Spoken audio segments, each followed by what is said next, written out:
Ikaw pa rin ba ang copy-paste machine ng AI mo? After nito, hindi na. Nakita nyo naman si Claude na yung gumawa ng vlog natin, chinek pa niya kung gumagana yung light mode at dark mode. Ituturo ko sa inyo ngayon kung paano yan. Ang problema, hanggang folder mo lang ang abot ni Claude. Hindi niya ma-open ang browser mo, hindi mabasa ang Gmail mo, ikaw pa rin ang messenger. Today, aayusin natin yan using MCP. One-time connect lang, tapos kaya na niyang gamitin. 3 beginner question na sasagutin natin ngayon. Number 1, ano ba ang MCP? Kailangan ko bang maging techie? Second, safe ba to? Ibibigay ko ba ang password ko? Third, anong tools ang pwede kong i-connect? At sa dulo ng video na to, one prompt lang ang ibibigay ko. Si Claude na ang magbabrowse ng website, magbabasa ng email, at magsusulat ng report. And watch me, hindi ako magka-copy-paste kahit isang beses. That's the proof. Para magets mo ang MCP sa isang tingin, isipin mo ang cellphone mo. Ang Claude mo ngayon, may brain na siya, that's module 1. May memory na siya, that's module 2. Pero para siyang bagong cellphone na walang apps. Gumagana, oo, pero limited lang ang kaya niyang gawin. Ang MCP o Model Context Protocol, ito yung way para mag-install ng apps kay Claude. Bawat MCP server, isang app. Browser app, kaya na niyang mag-browse. Gmail app, kaya na niyang magbasa ng email. Database app, kaya na niyang kausapin ang database mo. And the best part, one standard connection lang to.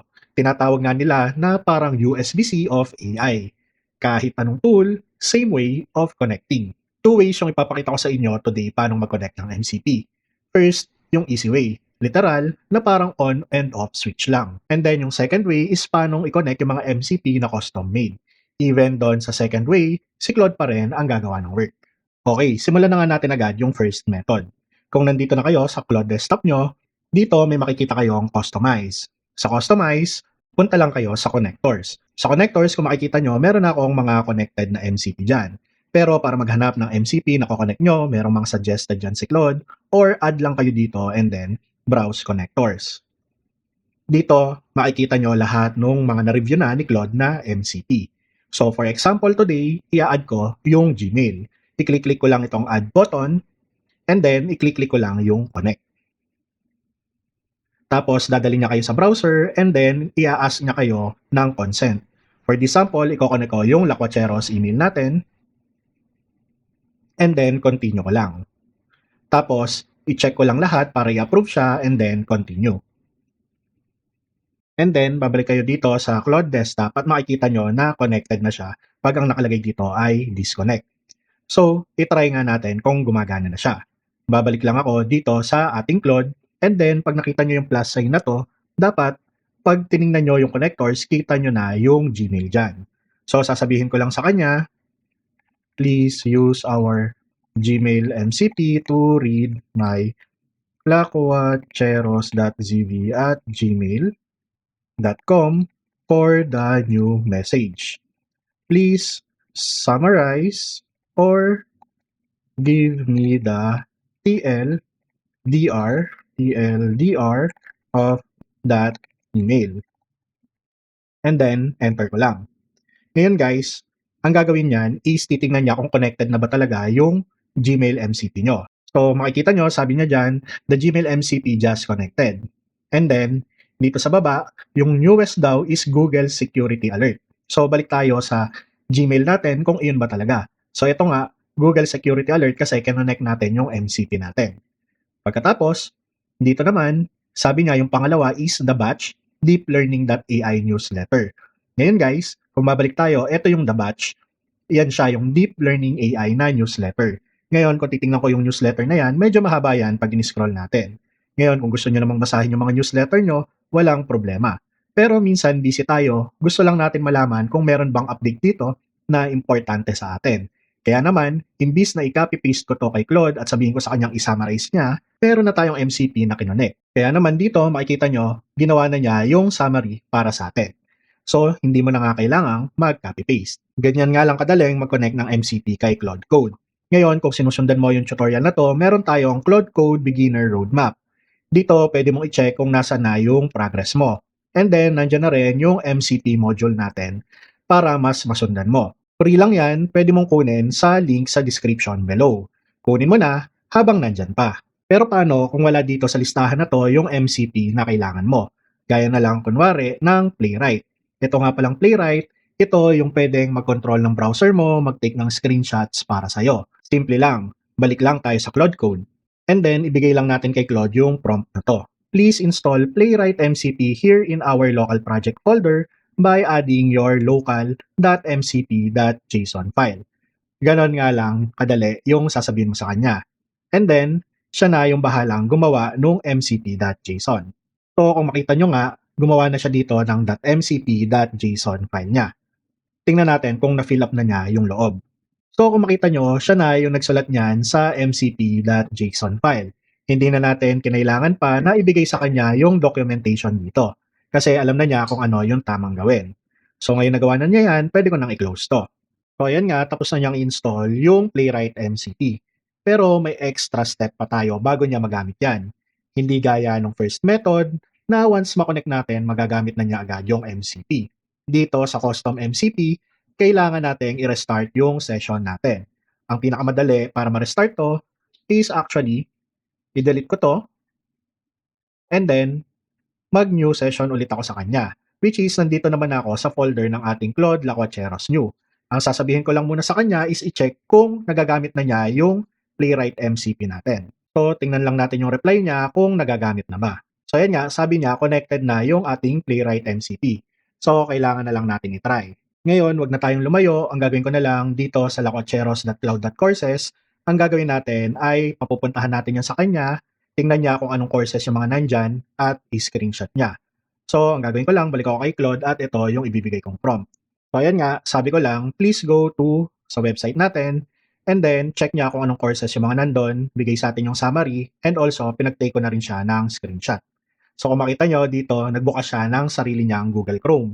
Tapos, nandun na siya sa tama niyang URL. So, antayin lang natin siyang matapos. So, no hands yan siya na yung gumagawa. So ayan nga, natapos na niya. Kung makikita nyo, in-screenshot na niya. So ayan, kaya na rin niyang mag-screenshot.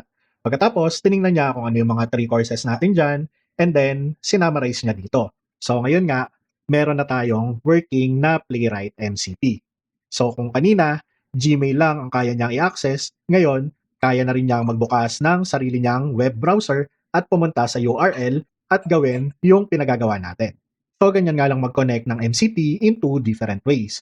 Pero may important difference siyang dalawa. Yung first method na ginawa natin, global yung MCP na yon. Meaning, like me, kung meron ako ditong multiple Claude, lahat yan kayang i-access yung global MCP na yon. Versus doon sa pangalawang method, kung saan pinagawa natin siya ng .mcp.json, local yon sa folder niya. And kung freelancer ka na maraming clients, ito ang dahilan kung bakit important yan. One folder per client, tapos ang MCP ng client na yon sa .mcp.json na folder niya. Ang database ni client A hindi makakakonect sa database ni client B. Walang data na tatawid. Separate ang bawat data nila.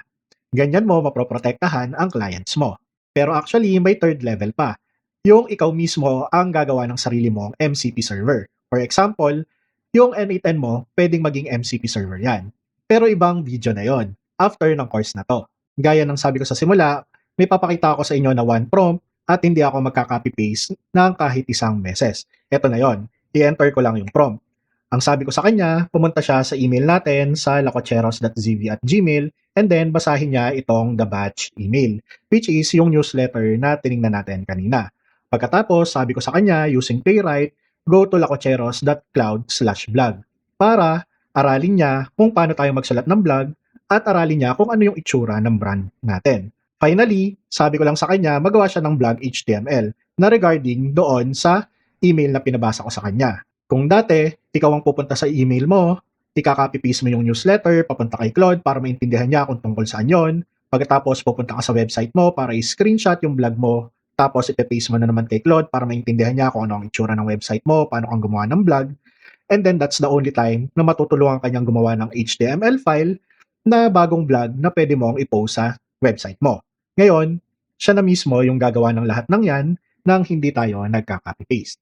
So gaya nga niyan, kung makita nyo, siya na yung nagbukas ng website dito sa left side ng screen natin. So nakita nyo naman, wala tayong kinopy-paste and then antayin na lang natin siyang matapos. So ayan na nga, kung makikita nyo, sabi niya, let me verify it renders correctly in both teams. Meaning, nagawa na niya yung HTML, kung makita nyo, localhost yan, and then tinetest niya yung light mode. Ngayon naman, pinalitan niya ng dark mode. So ayan nga, yung ating vlog na ginagawa niya. So, dati kayo pa yung magte-test kung gumagana ba yung ginawa niyang HTML.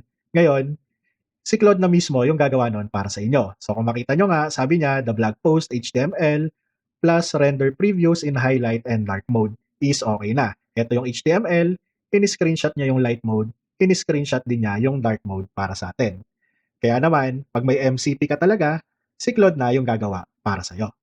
So ayan nga, totally tapos na niya. Binigay lang niya sa atin yung summary kung ano yung ginawa niya mula sa pagbasa ng email, ano yung na-learn niya kung paano tayo magsulat ng blog, and then yung mismong blog post which is nasa left side ng screen natin ngayon. Kung titingnan nyo guys, ganyan-ganyan nga akong magawa ng vlog, and then yung palette, kuhang-kuha rin niya pag in-scroll natin yan.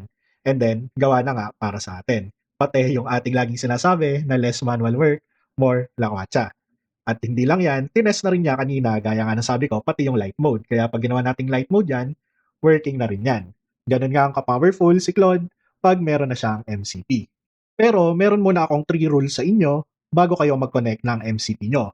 First, as much as possible, kumuha lang kayo ng MCP doon sa validated ni Claude or yung first process natin. Second, kung hindi talaga maiiwasan na kailangan yung gumawa ng .mcp.json o yung custom way of connecting MCP, siguraduhin nyo na safe yung kukunin yung MCP. Siguraduhin nyo na galing yon sa mapapagkatiwalaan yung provider. And third, kung makita nyo, sa first method at sa second method, wala tayong password na binigay, wala tayong API key na binigay kay Claude.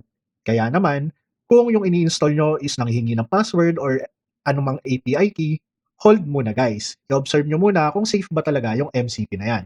So, ayan na nga, may brain na siya, may memory na, and ngayon, may hands na yung clone nyo. Kaya na niyang ma-access ang email nyo, ang browser nyo, at kung ano mang tools or MCP na kinonek nyo.